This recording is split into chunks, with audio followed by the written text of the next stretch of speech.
Coming up on today's episode of Airborne Unlimited. Jeanette Epps bumped from upcoming ISS expedition. Merlin PSA now flying with 4-stroke HKS power. And Zapata developing jet-powered flying Segway.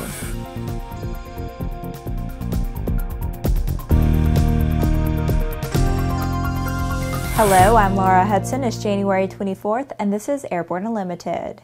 The astronaut who was to have been the first African-American woman to work aboard the International Space Station has been removed from her mission, and NASA is not saying why.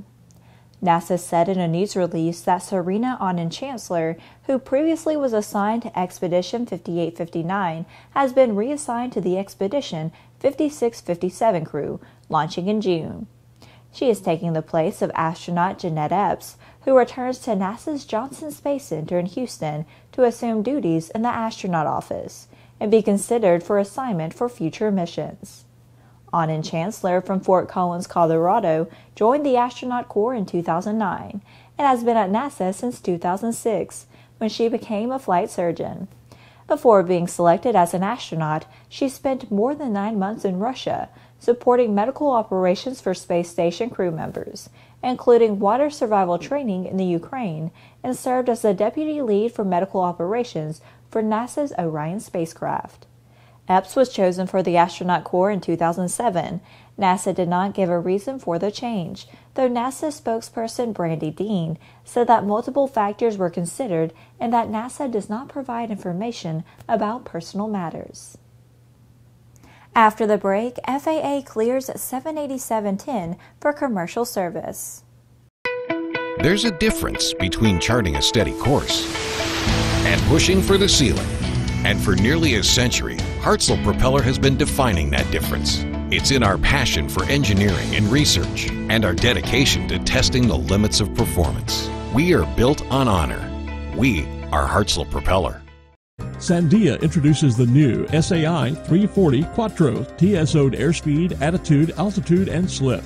With integral backup battery, safety never looked so good. See it now at www.sandia.aero. Based on the popular Sling 2 LSA, the Sling 4 was designed to be the most practical and desirable lightweight 4-place experimental aircraft on the market. Find out more about this 115 horsepower turbocharged airplane at airplanefactory.com.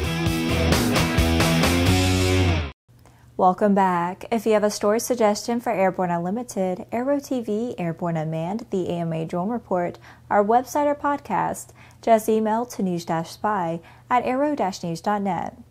With so much news coming out of the aviation industry, we're summarizing some other interesting stories in a brief segment we call Around the Patch.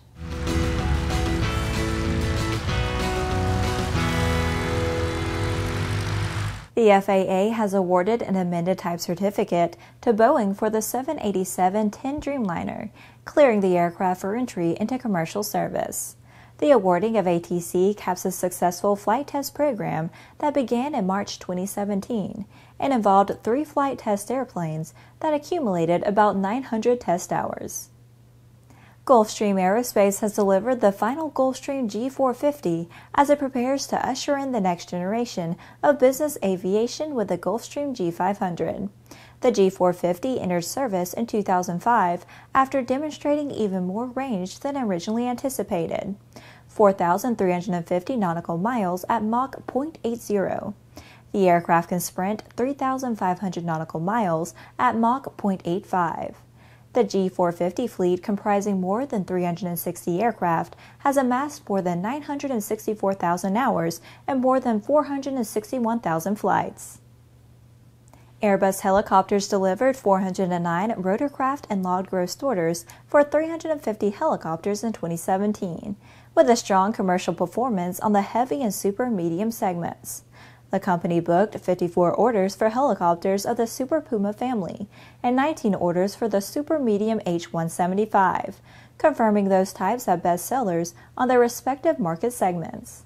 Bookings also included 168 orders for light single-engine helicopters and 105 orders for H-135, H-145 light twins.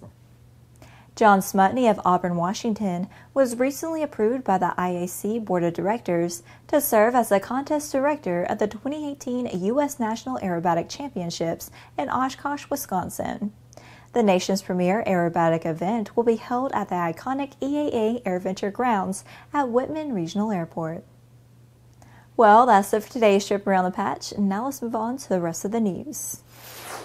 Flight testing is underway on the latest variant of the Merlin PSA in Lakeland, Florida.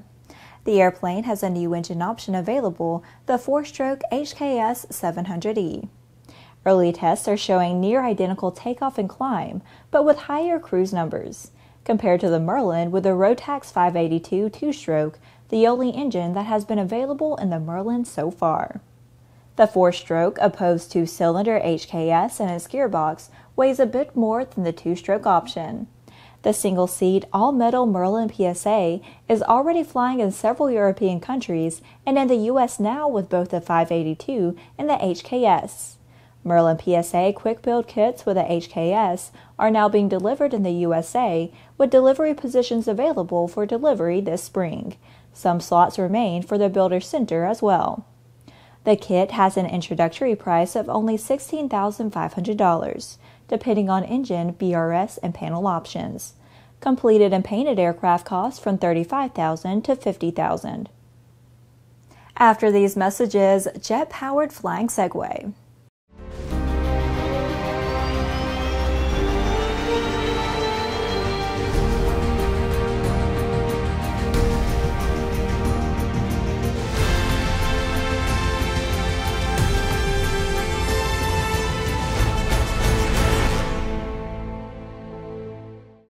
The dream is real, a truly affordable personal jet aircraft. The Subsonics Personal Jet Kit is priced at only $42,000. Kit plus engine is still under $100K. Add instruments, upholstery, and paint and you're flying. It's time to put your money where your bucket list is. Learn more at sonicsaircraft.com. Welcome back. The latest creation for Zapata is being likened to an aerial Segway, a stand-on platform with hand grips steered by shifting body weight. The difference is, it flies. While the concept is similar to the Flyboard Air, which is more like the device flown by the Green Goblin of Spiderman fame, the Ezfly is as its name would suggest, easy to fly, requiring little training. You simply stand on the platform, grip the control sticks, and hit go. The operator is not attached to the device in any way. In a video shot last October in Texas, no fewer than 10 people operated the Ezfly with little or no training, zooming over the surface of a lake. There were no incidents in which a person fell off the device. At least 2 of the testers are shown wearing military gear. Such personal transportation devices are reportedly of great interest to the U.S. Department of Defense. The testing has sometimes been conducted with blessing of authorities and sometimes not, according to reports. There also does not seem to be any safety system built into the Ezfly. The company is still being pretty tight-lipped about the Ezfly, with only basic information about the device posted on its website. Well, that's our program for today. Remember that Airborne Unlimited is currently on our winter schedule and is streamed Monday, Wednesday, and Friday, alternating with Airborne Unmanned on Tuesday and the AMA Drone Report each Thursday. Additional breaking news bulletins may be posted for important stories that fall outside of our normal deadlines. If you're watching us on YouTube, please subscribe and do check us out on Facebook and Twitter. Get comprehensive, real-time, 24/7 coverage of the latest aviation and aerospace stories anytime at aero-news.net. See you tomorrow.